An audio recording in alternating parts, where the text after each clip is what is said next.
I wasn't supposed to come home that day. Not according to them. Not according to the life they had already started building without me. The discharge papers weren't even finalized when I insisted. "I'm fine," I said. The nurse hesitated. "You should have someone pick you up." I smiled. "I do." But the truth was, I wanted to see their faces. I just wanted to be sure that what my friend said was true.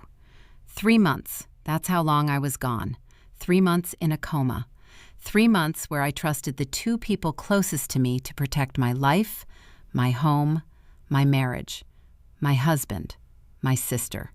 If I had waited one more day, maybe I would have prepared myself, but I didn't. And that's why I saw the truth exactly as it was. The taxi dropped me off just before sunset.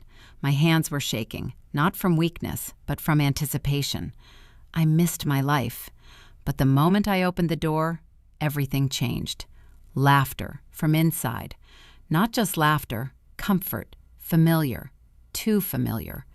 I stepped in quietly, and then I saw them, my husband and my sister, sitting close, too close. They froze, the look on their faces. That was the moment I knew the truth. Shock. Pure, unfiltered shock. You're home?" my husband stammered. Like I wasn't supposed to be, like I had interrupted something. My sister stood up so fast her chair nearly fell. "You weren't, we thought—" She couldn't even finish her sentences. I didn't say anything at first. I just looked around, slowly, carefully.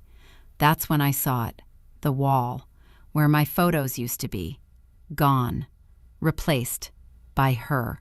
Frame after frame, moment after moment. Her face, her smile, her life in my house. I felt something inside me go cold. Not anger, something deeper, something quieter, understanding. "You redecorated," I said calmly. Neither of them responded.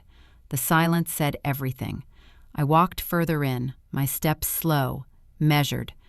Nothing felt like mine anymore. Not the space, not the energy, not even the air. "You didn't think I'd make it, did you?" I asked. My husband swallowed hard. "That's not what this is. Then what is it?" I cut in. Silence, again. I turned to my sister. "You replaced me," I said. Her eyes filled with tears, but I didn't feel sorry. "It wasn't supposed to happen like this," she whispered. That line, that pathetic, predictable line. I almost laughed. Instead, I nodded slowly. "You're right," I said. "This wasn't supposed to happen like this. Because they didn't plan for me to come back. They planned for me to stay gone.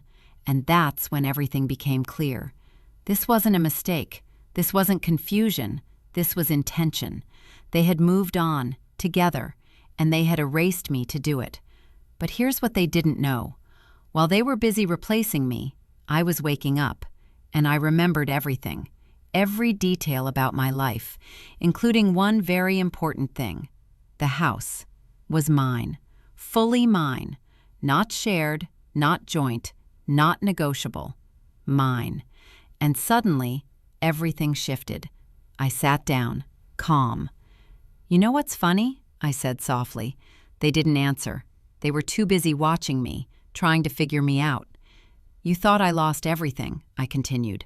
I looked directly at my husband. "But the truth is," I paused, "you lost everything the moment I walked through that door." His face changed. Confusion, then realization. "What are you talking about?" he asked. I smiled, finally. "This house," I said, looking around slowly, "is in my name." Silence. "And everything in it?" I added. "Also mine." My sister's face went pale. "No," she whispered. "Yes," I said, calm, certain. "You built your little fantasy." I gestured around the room. "But you built it in my space." My husband stepped forward. "Let's just talk about this." "No," I said, standing up. "For 3 months, you didn't talk to me." That shut him up. I walked to the door, opened it. "You both have 10 minutes," I said. They stared at me, like they couldn't believe what was happening. But I wasn't done. "And take the photos with you," I added. I called the police and explained everything to them.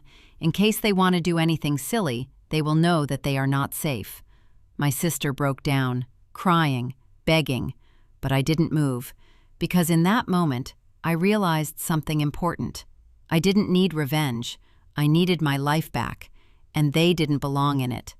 10 minutes later, they were gone, and for the first time since I arrived, I could breathe. I walked back inside, looked at the empty walls, and smiled, because this time, I wasn't the one being replaced. They thought I was gone. They thought they had already taken my place. But they forgot one thing. I was coming back. If you walked into your home and found someone else living your life, would you fight for it or walk away?